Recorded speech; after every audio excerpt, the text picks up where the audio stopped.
요셉이 시종하는 자들 앞에서 그 정을 억제하지 못하여 소리질러 모든 사람을 자기에게서 물러가라 하고 그 형제들에게 자기를 알리니 그때에 그와 함께한 다른 사람이 없었더라. 요셉이 큰 소리로 우니 들리며 바로의 궁중에 들리더라. 요셉이 그 형들에게 이르되 나는 요셉이라. 내 아버지께서 아직 살아계시나이까. 형들이 그 앞에 놀라서 대답하지 못하더라.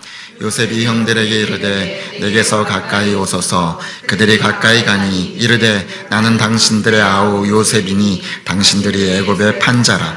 당신들이 나를 이곳에 팔았다고 해서 근심하지 마소서. 한탄하지 마소서. 하나님이 생명을 구원하시려고 나를 당신들보다 먼저 보내셨나이다. 이 땅에 2년 동안 흉년이 들었으나 아직 5년은 밭갈이도 못하고 추수도 못할지라.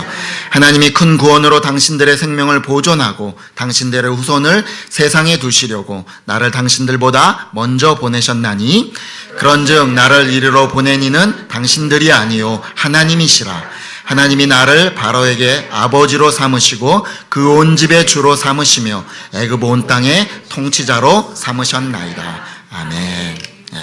오늘 이제 2019년 마지막 주일 하나님께서 또 여러분에게 귀한 말씀으로 은혜 주시기를 축복합니다. 아멘. 여기 한번 그림을 보세요. 여러분 이 그림에서 검은 점을 한번 찾아보세요. 검은 점이 보이시나요? 네. 검은 점이 여러 가지가 막 움직이는 사람도 있을 겁니다. 그죠? 몇 개가 보이세요? 4개가 보이세요? 와, 대단합니다. 이 그림은 뭐냐면요. 예. 그 프랑스 과학자 자크 니니오라는 사람이요. 2000년대에 논문을 발표하면서 인간 시야의 한계라는 논문을 발표하면서 그것을 증명하기 위해서 만든 그림입니다. 니니오의 소멸착시라는 그런 그림이에요. 사실 여기에는 12개의 점이 붙어 있습니다. 그런데 우리의 눈은요, 이것을 따라가다 보면 최대한 볼 수 있는 게 사실은 4개 정도고 잘 봐야 1개에서 3개 정도를 볼 수 있는 게 우리의 눈입니다. 여러분은 12개가 다 보이세요? 네. 와, 대단한데요? 굉장히 저는 지금도 4개밖에 안 보여요. 일렬로. 이게 막 움직인다고요. 우리의 눈이 얼마나 한계를 가지고 있는지를 이 프랑스 학자가 이렇게 증명하려고 만든 것입니다. 우리의 눈은 한계를 가지고 있습니다. 근데 육적인 눈만 우리가 한계를 가지고 있는 것이 아니라 영적인 우리의 시야도 한계를 가지고 있죠. 그 한계 때문에 어려움을 겪었던 인물을, 특별히 엄청난 어려움을 겪었던 인물을 우리가 오늘 성경 가운데 만나게 됩니다. 바로 요셉이죠. 요셉은요, 하나님께서 주신 꿈을 꾸었습니다. 하늘의 해와 달과 11별이 자기에게 절하는 꿈을 꾸었습니다. 그것은 누구를 뜻하냐면 하늘의 해는 아버지, 하늘의 달은 어머니, 11별은 자기 형제들을 뜻합니다. 그렇게 자기에게 절을 하는 꿈을 꾸었습니다. 근데 이것이 사실은 무엇을 의미하는지 요셉은 제대로 해석하지 못했습니다. 그 꿈 속에 요셉에게 그 꿈을 꾸게 하시는 하나님의 뜻이 무엇인지 분별할 시력이 요셉에게는 아직 없었습니다. 그저 철부지처럼 그냥 너무 좋아서, 와, 아버지하고 형들이 나한테 절을 하네, 그리고 너무 좋아서 철부지처럼 아버지와 형들에게 이것을 자랑했고요. 오히려 그 자랑 때문에, 그 꿈 때문에 형들에게 더욱더 큰 미움을 사서 불행을 겪게 됩니다. 형들이 이 요셉을 애굽의 노예로 팔아버리게 된 것이죠. 그때 요셉의 나이가 어떻게 됐냐면 바로 17살이었습니다. 여러분, 동생이 아무리 미워도, 아무리 그 동생이 다른 어머니 뱃속에서 나온 동생이라고 해도 이 17살밖에 안 된 이 어린 동생을 어떻게 이국의 먼 나라에 팔아버릴 생각을 할 수 있을까요? 이게 가능할까요? 그만큼 지금 이 요셉 가정이, 요셉과 그 형제들이, 이 가정이 심각한 문제를 가지고 있다는 것을 영적으로 보여주는 것이죠. 요셉은 억울하게 팔다리가 묶여서 끌려갔습니다. 사람들 앞에 구경거리가 되고 마치 물건처럼 이리저리 팔려갔습니다. 마음속에 형들을 향한 증오와 하나님에 대한 원망이 가득 차오르기 시작했습니다. 내가 꼭 살아 돌아가서 그 형들에게 꼭 복수하고 말 거야. 아니, 하나님은 왜 나한테 이런 불행과 어려운 일들을 허락하시는 거야? 이런 하나님 이제는 필요 없어! 라는 이런 마음이 들어도 이상할 것이 하나도 없습니다. 엎친 데 덮친 격으로 요셉이 처음에는 장군 집에 팔려갔거든요. 근데 그 장군 집에서 조금 인정을 받는가 싶었더니 그 장군의 아내가 막 유혹하는 것을 뿌리쳤다는 이유만으로 오히려 오해를 받고 이제는 더 심각하고 어려운 상황에 직면하게 됩니다. 바로 왕의 중죄인들이 들어가는 그 감옥에 들어간 것이죠. 정말 죽을 것 같고 정말 미칠 것 같은 그 감옥 생활을 지내게 됩니다. 학자들은요, 거의 요셉이 그 시간을 10년 가까이 보냈을 것이다 라고 추정을 합니다. 그 10년의 시간이 지났을까? 하나님의 극적인 은혜로 바로의 꿈을 해석해주고 일약 그 애굽의 총리로 등극하는 놀라운 일을 겪게 되죠. 그때 나이가 몇 살이냐면 바로 요셉의 나이가 30살입니다. 그러니까 노예로 팔려서 13년이 지난 후의 일이라는 것이죠. 지긋지긋하게 가난한 사람이 살다가 어떻게 우연하게 로또 한 장을 샀는데 그 로또 한 장이 1등에 당첨되는 놀라운 기적보다 사실은 이 요셉의 이 총리가 된 이 기적이 훨씬 더 어려운 기적입니다. 이런 기적을 요셉이 맛보게 됩니다. 그리고 요셉이 총리가 되고 조금 시간이 지난 후에 엄청난 일이 하나 발생합니다. 뭐냐면 바로 그 원수 같던 형들이 지금 자기 앞에 나타나서 자기 앞에 무릎을 꿇고 있는 것입니다. 그 앞에 양식을 구하는 가련한 자로서 그 앞에 나와 있는 것이죠. 여러분, 여러분이라면 그때 어떻게 하겠습니까? 여러분 어떻게 하겠습니까? 당장 저놈들을 목을 쳐라! 뭐 이렇게 할 수 있지 않을까요? 그 정도 권세가 있으니까. 그게 좀 심했다 싶으면 저놈들을 다 감옥에 쳐넣어서 생고생을 시켜라! 가끔씩 주리도 좀 틀고 뭐 이렇게 할 수 있지 않겠습니까? 예. 만약에 지금 형들이 자기들 앞에 떡하니 지금 위험 있게 서 있는 이 애굽의 총리가 바로 자기들이 죽이려 했고 자기들이 노예로 팔아버린 그 요셉이라는 것을 안 순간 어땠을까요? 예, 마치 얼음칼에 심장을 찔린 것처럼 두려움에 얼어버렸습니다.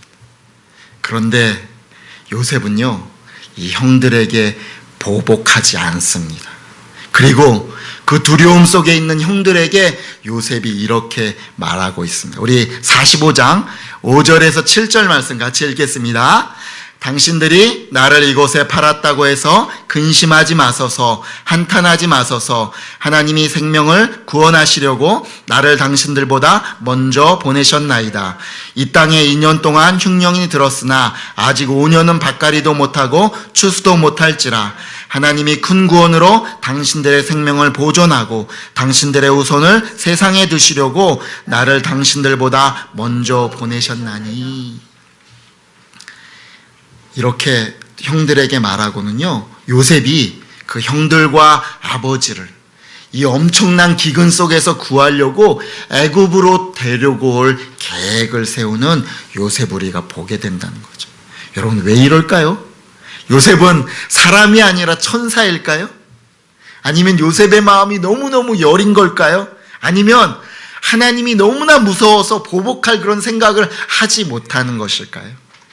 어떻게 자신의 이 말도 안 되는 파란만장한 인생을 이렇게 해석하고 있는 이런 시력을 요셉은 가질 수 있었을까? 요셉이 이렇게 말도 안 되는 반응을 할 수 있는 그 이유를 성경은 몇 가지 힌트들로 우리에게 알려주는 것들이 있습니다. 첫 번째 힌트는 뭐냐면요, 요셉이 이 어려운 가운데도 하나님께서 요셉과 동행했다라는 것입니다. 요셉은 인생의 엄청난 구렁텅이에 빠졌습니다. 그러나 성경은 곳곳에서 하나님께서 이 요셉과 함께 하셨고 은혜를 베푸셨다라고 우리에게 알려주고 있습니다. 우리 39장 5절과 23절 말씀 같이 읽어보겠습니다. 시작. 그가 요셉에게 자기의 집과 그 모든 소유물을 주관하게 한 때부터 여호와께서 요셉을 위하여 그 애굽 사람의 집에 복을 내리심으로 여호와의 복이 그의 집과 밭에 있는 모든 소유에 미친지라.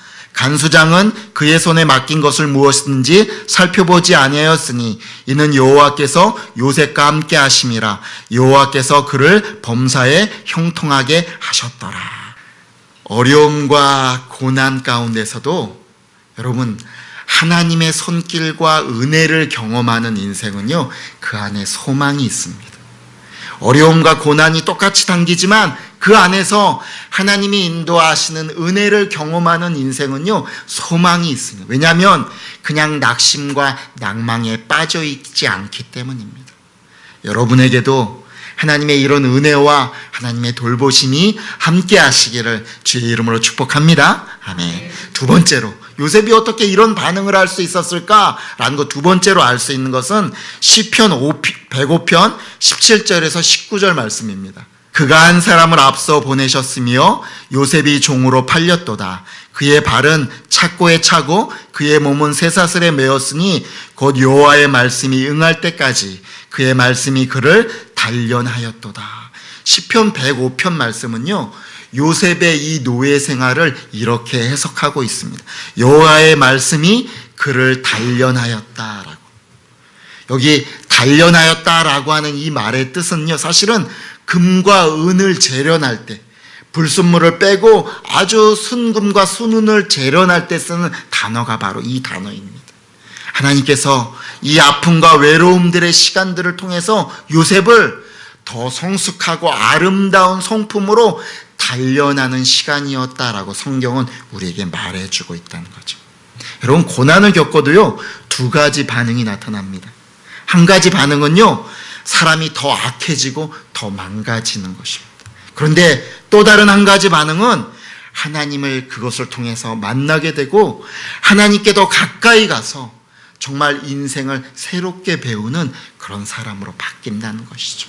요셉은 바로 이 후자에 속했던 사람입니다.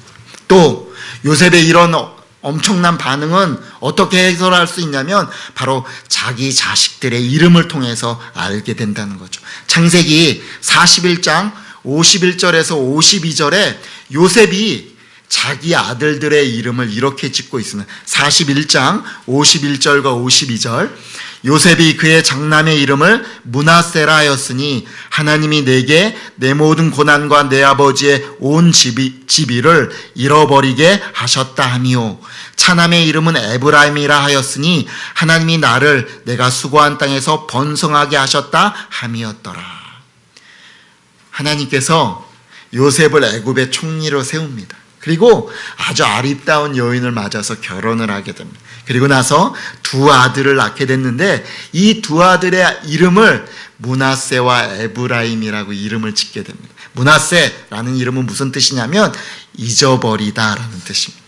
요셉이 겪었던 그 고난과 형들을 향한 그 복수의 마음을 나는 이제 잊어버리게 되었다라는 의미를 그 아들에게 이름으로 주게 되는 것. 또 에브라임이란 이름은 뭐냐면 번성하게 하셨다라는 의미입니다. 그런데 이렇게 두 아들의 이름을 고백하면서 그 앞에 단서로 요셉이 고백하는 이름이 있습니다. 뭘까요? 바로 하나님이라는 것입니다. 하나님이 내게 이 내 모든 고난과 아버지의 일을 잊어버리게 하였다.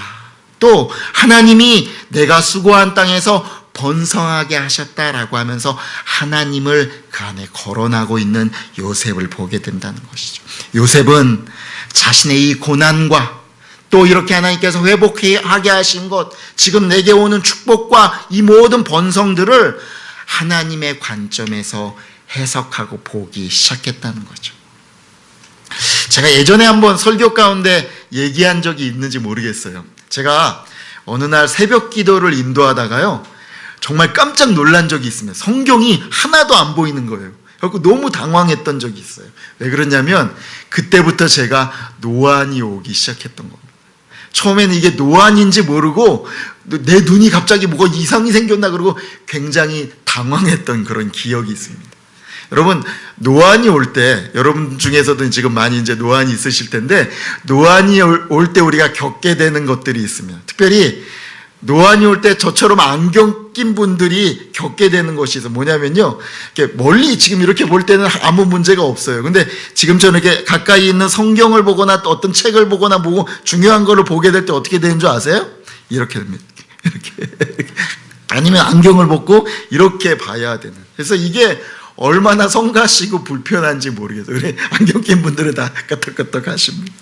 그래서 제가 이거 막 불편하다 막 이런 얘기를 했더니 한 분이 어떻게 얘기하시냐면 다초점 안경이라는 것을 한번 써보세요 그러는 거예요. 그래서 제가 다초점 안경을 맞췄다는 거 아닙니까? 여러분, 다초점 안경 여러분 중에서도 쓰신 분 있습니까? 이 다초점 안경을 쓰면요, 어떤 분은 굉장히 불편하고 어렵다라고 하시는 분이 있는데 사실은 저에게는요, 이 다초점 안경이 정말 신세계였습니다. 신세계. 예.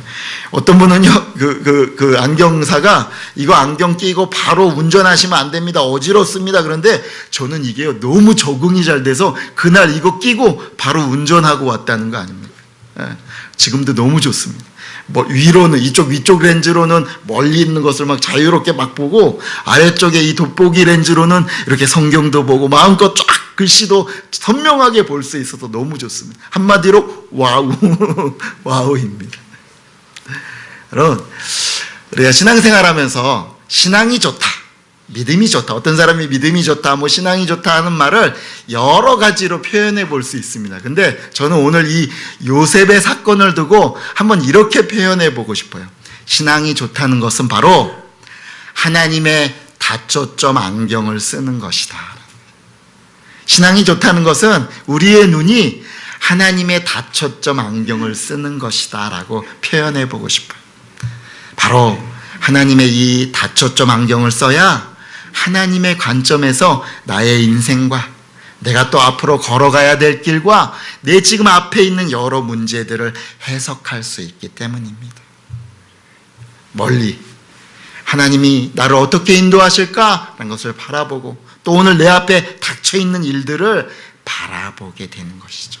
바로 요셉은요, 자신의 인생과 자신의 지금 주변에 일어나는 여러 가지 일들과 앞으로 하나님이 우리를 어떻게 인도하실까를 하나님의 관점에서 해석할 수 있는 시력을 갖게 됐기 때문에 이런 반응을 하고 있는 것입니다.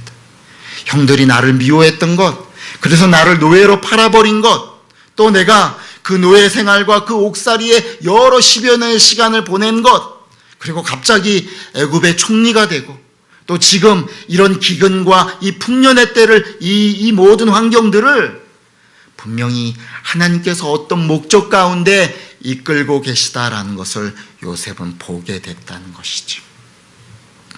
여러분, 동물들 중에서요, 시력이 가장 뛰어난 동물이 누군지 아십니까? 누군지가 아니죠. 뭔지 아십니까? 보통 우리 메다 이렇게 알고 있잖아요. 그런데 동물 중에서 가장 시력이 좋은 동물은 이겁니다. 네, 타조입니다. 타조. 몰랐죠? 저도 이거 찾아보면서 처음 알았어요. 우리 보통 눈이 좋으면 보통 시력을 1.0, 2.0 정도로 얘기하잖아요. 타조가 몇인 줄 아십니까? 25예요, 25. 장난이 아니죠, 그죠? 우리보다 보통 25배 정도 멀리 보는 거예요. 그래서 한 평지에서 10km 내지 20km를 본답니다. 와, 굉장하죠? 그리고 또 우리가 알고 있는 것처럼 매는 어느 정도 되냐면 9.0입니다. 9.0. 그래서 우리 사람보다 한 5배 정도를 더 보게 돼요. 매가 독수리보다 시력이 더 좋대요. 독수리하고 갈매기는 거의 비슷한데 어느 정도냐면 5.0 정도입니다. 7km에서 10km 정도로 봅니다. 육지에서 이렇게 모든 동물들의 등대 역할을 하는 기린이 있는데 이 기린은 4km에서 7km 정도를 보게 된다는 거죠. 그런데 제가 한번 물어볼게요. 여러분, 그러면 우리 하나님의 시력은 어느 정도 되실까요? 네. 측량할 수가 없죠, 사실. 그죠? 무한하시죠. 특별히 시간과 공간을 초월해서 보시는 것이 하나님의 시력이죠. 그런데 만약에 우리 연약한 인간이 조금이라도 하나님의 이 시력을 빌어서 볼 수 있다면 어떻게 될까요? 성도들에게는 하나님이 주신 여러 특권들이 참 많습니다. 우리는 여전히 부족하고 연약하지만 우리가 하나님과 동행하고 하나님과 함께 걸어가고 또 하나님의 시력으로 내 삶과 내 세상과 또 내가 앞으로 걸어갈 길을 바라볼 수 있도록 하나님은 우리에게 순간순간 하나님의 다초점 안경을 끼워주신다는 것이죠. 여러분, 이제 2019년이 저물고 며칠 후면은 우리가 2020년을 맞이하게 됩니다. 여러분의 2019년을 여러분은 어떻게 해석하시겠습니까?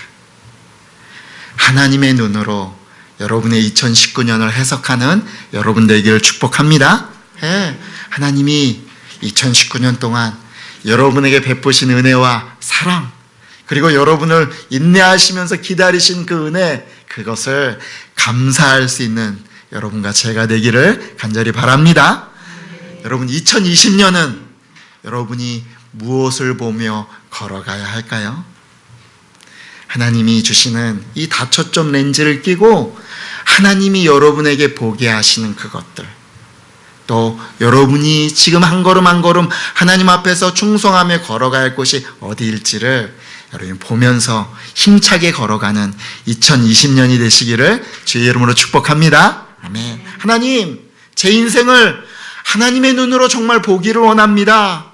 하나님이 제가 걸어가기를 원하는 그 2020년의 그 자리, 나를 부르신 그 부르심의 자리를 제가 찾아가는 그런 2020년이 되기를 원합니다. 하나님, 진짜 복되고 의미 있는 인생으로 살아가는 내년 한 해가 될 수 있도록 저를 붙잡아 주십시오라고 기도하는 저와 여러분 되기를 주의 이름으로 축복합니다. 그래서 이런 기도가, 이런 바람이 우리 송구 영신 예배와 새해 저녁 기도회를 통해서 하나님 앞에 마음껏 올려드리는 우리 부르신 가족들이 되시기를 주의 이름으로 축복합니다. 아멘. 우리 같이 한번 기도하겠습니다. 오늘 말씀을 생각하면서 이렇게 한번 기도했으면 좋겠습니다. 하나님, 제가 2029년을 하나님의 시력으로 하나님이 인도하시는 길을 보며 감사할 수 있도록 도와주시옵소서. 또 2020년 하나님이 인도하시는 그 길을 바라보면서 하나님이 원하시는 그 자리에, 나의 부르심의 자리에 설 수 있는 나 될 수 있도록 축복하여 주시옵소서. 우리 다 같이 통성으로 같이 한번 기도하겠습니다.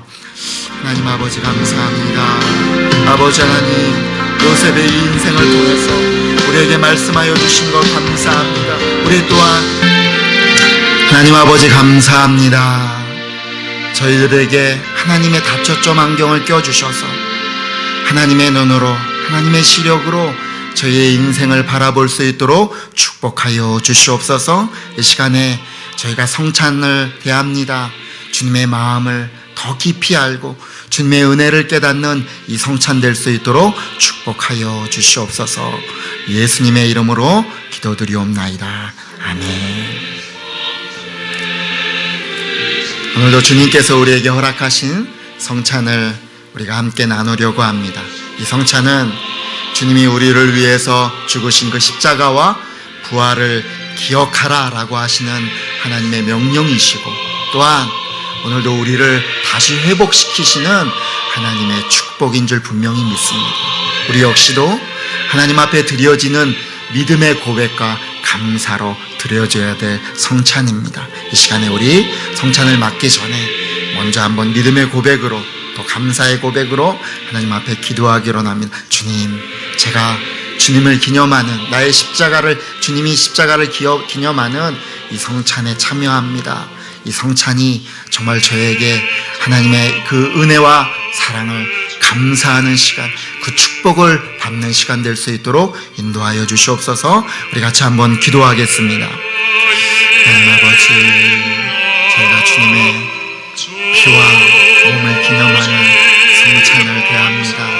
성찬을 주님 나지 아니하고 정말 전심으로 감사하며 대할 수 있도록 도와주시고, 이 성찬이 십자가의 은혜와 그 사랑과 하나님이 베푸신 놀라운 은혜들을 정말 다시 회복하는, 하나님 그걸 다시 회복하는 그런 시간 될 수 있도록 도와주시고 인도하여 주시옵소서. 예수님의 이름으로 기도드리옵나이다. 아멘.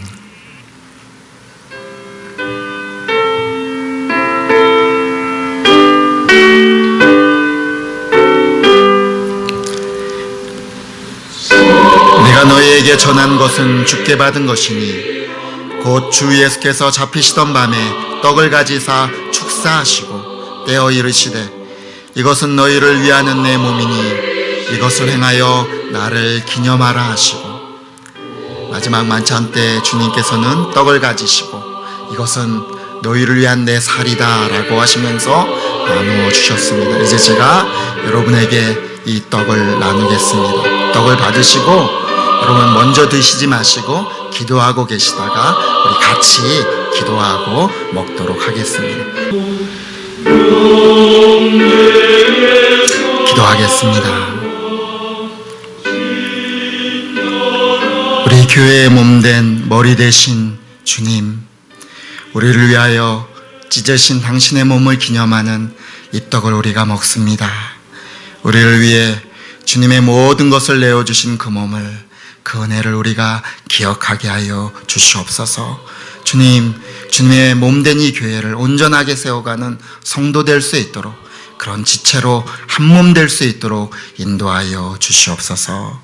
예수님의 이름으로 기도합니다. 아멘. 함께 먹겠습니다.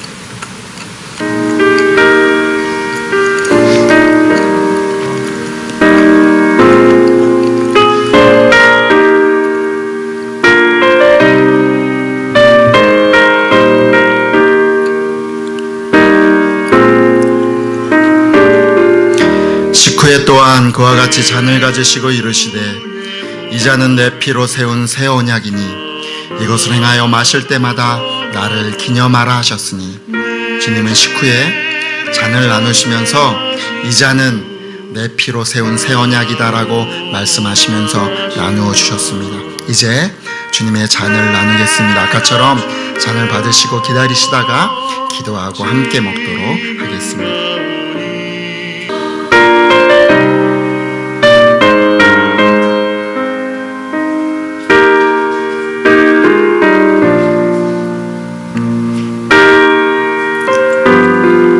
그는 실로 우리의 질고를 지고 우리의 슬픔을 당하였거늘 우리는 생각하기를 그는 징벌을 받아 하나님께 맞으며 고난을 당한다 하였노라. 그가 찔림은 우리의 허물 때문이요 그가 상함은 우리의 죄악 때문이라. 그가 징계를 받음으로 우리는 평화를 누리고 그가 채찍에 맞음으로 우리는 나음을 받았도다.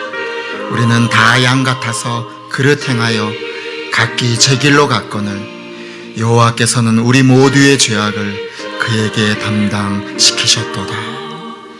우리 시간에 같이 한번 기도했으면 좋겠습니다. 혹시 우리 가운데 연약함과 하나님 앞에 고백해야 될 죄가 있다면 예수 그리스도의 치유하시고 깨끗게 하시는 보혈을 의지해서 담대히 기도하시고, 하나님 또 혹시 내 안에 연약함이 있다면 주님의 잔을 마실 때 치유하여 주시고 강함을 허락하여 주시옵소서. 우리 다 같이 통성으로 기도하겠습니다. 하나님 아버지, 인도하여 주시옵소서. 예수 그리스도께서 나 때문에 이 모든 고난과 아픔을 당하셨음을 우리가 믿음으로 고백하며 이 잔을 마시기로 원합니다. 주여, 그 보혈의 능력이 오늘도 동일하게 우리 가운데 역사하여 주시옵소서. 나의 모든 연약함과 나의 모든 죄악을 깨끗게 하여 주시옵소서. 새롭게 하나님의 사람으로 아버지 하나님 일어나며 나아갈 수 있도록 새 힘을 허락하여 주시고, 또 우리 몸의 연약함과 우리의 마음의 연약함이 있다면 주여 온전히 회복시켜 주시고 아버지 치유하여 주셔서 하나님의 놀라운 특권을 누리는 우리 될 수 있도록 도와주시옵소서. 예수 그리스도의 보혈의 능력으로 우리를 덮어 주시옵소서. 우리의 온전한 생명 되신 주님, 우리의 주인 되신 주님, 이 시간에 우리의 모든 죄를 사하시려고 주님께서 흘리신 이 보혈을 우리가 기억합니다. 주님의 그 보혈의 잔을 우리가 마시기를 원합니다. 그 보혈의 은혜와 능력을 가지고 거룩한 성도로 살아갈 수 있도록 새 힘을 허락하여 주시옵소서. 우리의 모든 죄악과 우리의 모든 약함을 치유하여 주시고 온전케 하여 주시옵소서. 회복시켜 주시옵소서. 예수님의 이름으로 기도드리옵나이다. 아멘. 함께 들겠습니다.